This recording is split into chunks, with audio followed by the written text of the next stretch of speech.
Olá, terceiro ano e pré-vestibular. Vamos para mais uma aula nessa oportunidade de Sociologia.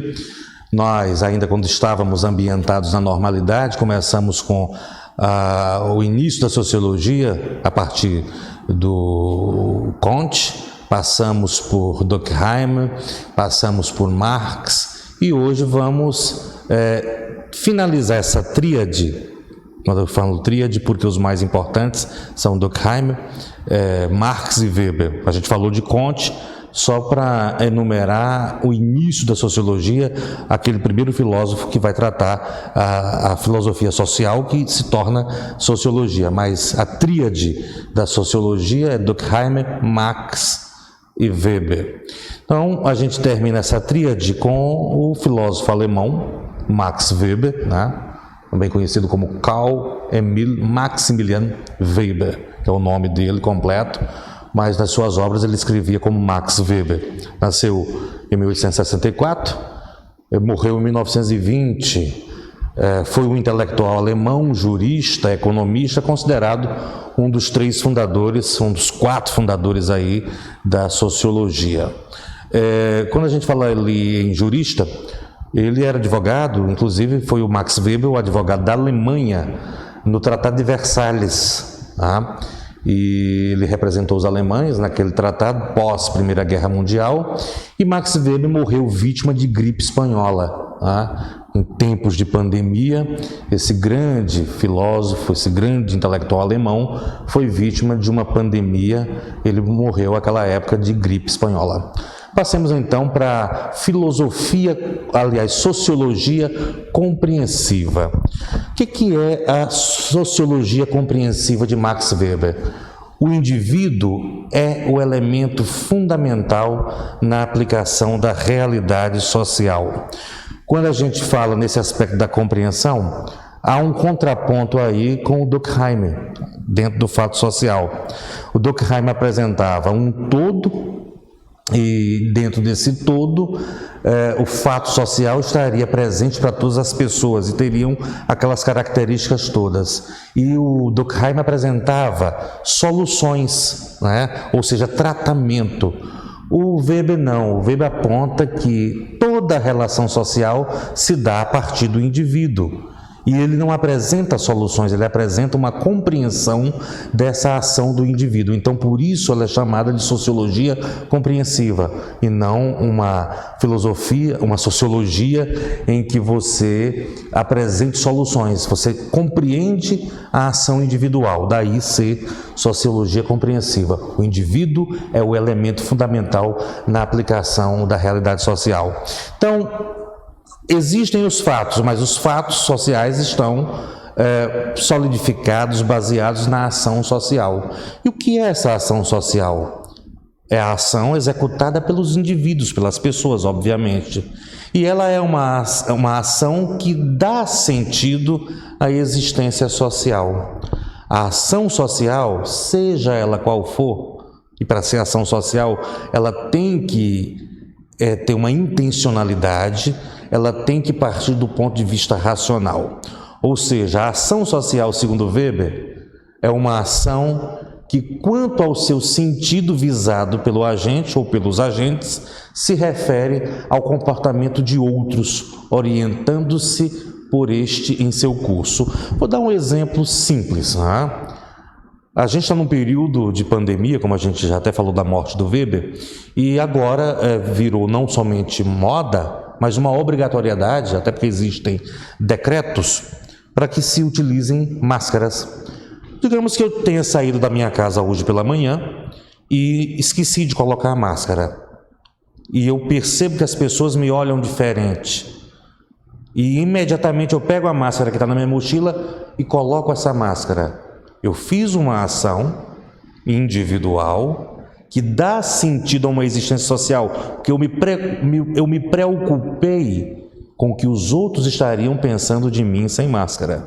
A mesma coisa que eu possa vir caminhando de cabeça baixa e de repente eu fico de maneira ereta, porque eu me preocupo com o que as pessoas estão pensando de mim com cabeça baixa, andando de cabeça baixa. Então, assim, ação social executada pelos indivíduos dá sentido à existência social e sempre tem um sentido, tem uma intencionalidade. O exemplo que eu usei da postura ao andar ou o exemplo da máscara. Eu vinha sem máscara, de repente eu percebo que estou sendo observado e automaticamente eu tiro uma máscara e coloco. Ou seja, eu fiz uma ação individual, pessoal, mas que dá sentido. Eu tive uma intenção de me colocar para os outros que eu estava agora naquele dado momento praticando uma ação intencional e que dava sentido à minha existência social devido à preocupação. Então, assim, a ação social ela tem que ter uma correlação com os outros indivíduos, com o outro indivíduo. Próxima. Bom, os tipos de ação social são 4, né? Referente a fins, e ela é objetiva. Referente a valores, ela pode ser objetiva ou não. Afetiva, relacionada aos vários aspectos da afetividade, e tradicional, e a tradicional é a mais irracional, ela é habitual. Passemos para o próximo gráfico, por favor. Bem, a gente enumerou ali os 4 tipos e agora vem uma explicação de cada uma. Os tipos ideais de ação social. Primeiro, a ação social racional com relação a fins. É a ação praticada com o investimento, com o objetivo de obter ganhos. Dá um exemplo aqui. Um engenheiro, quando ele é contratado para edificar, construir uma ponte, tá? Ele prepara o projeto, né, como um investimento, e o objetivo é o quê?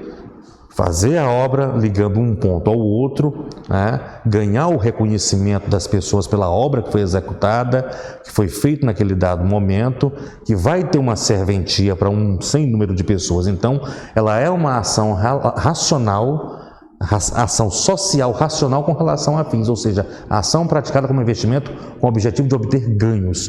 A admiração pela obra executada, você vai ali e se projetou e se colocou em prática aquilo que você tinha e colocou como ação social.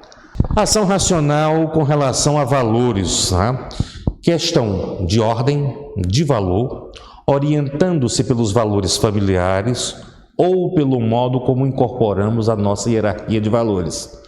Vamos dar um exemplo aqui, clássico, aqui em Floriano ainda ocorre muito. Vou dar um exemplo que é presente no cotidiano.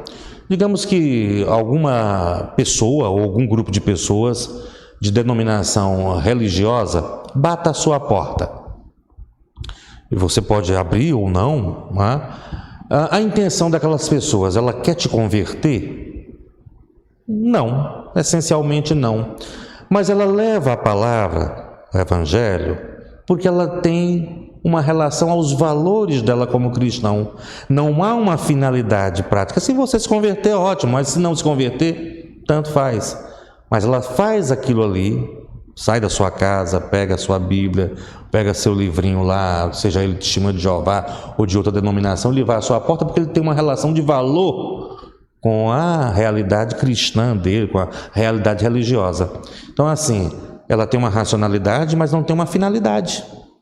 Ela vai a qualquer pessoa, leva a palavra relacionada ao valor dela, e isso pode ser colocado em diversos aspectos da sociedade, em diversos aspectos da ação humana. Estou dando esse exemplo porque é um exemplo que eu já tive um dia, um diálogo com uma pessoa dessas, e ela falou que agia de forma com os valores da religião dela. Não havia, então, uma finalidade naquela pregação. Ela agia de acordo com a consciência, de acordo com seus valores. Certo? Ação efetiva. Tipo de comportamento no qual somos todos irracionais. São os comportamentos relacionados a amor, ódio, paixão. Então, o Weber aponta que todas essas ações que têm cunho de efetividade, cunho de emocional, elas não têm uma racionalidade. São todos esses comportamentos que estão correlacionados a amor, ódio, paixão. Eles não apresentam um aspecto muito racional. Você age a partir dos impulsos e dos ímpetos. E a ação tradicional, que é também conhecida como a ação habitual. é a ação praticada cotidianamente. Bom, ao vir hoje para essa aula, ela não é uma ação habitual, porque a gente está aqui de uma forma diferente, estou somente eu e o técnico, gravando uma aula que não era normal. Mas em dias anteriores, quando estávamos na normalidade, que eu saía da minha casa, acordava às 6 da manhã, não havia nada de especial naquilo, já era algo habitual, a ação de levantar, ir ao banheiro, fazer a asepsia, tomar café, vir para cá dar aula, não havia nada de ação diferenciada, era algo da prática cotidiana.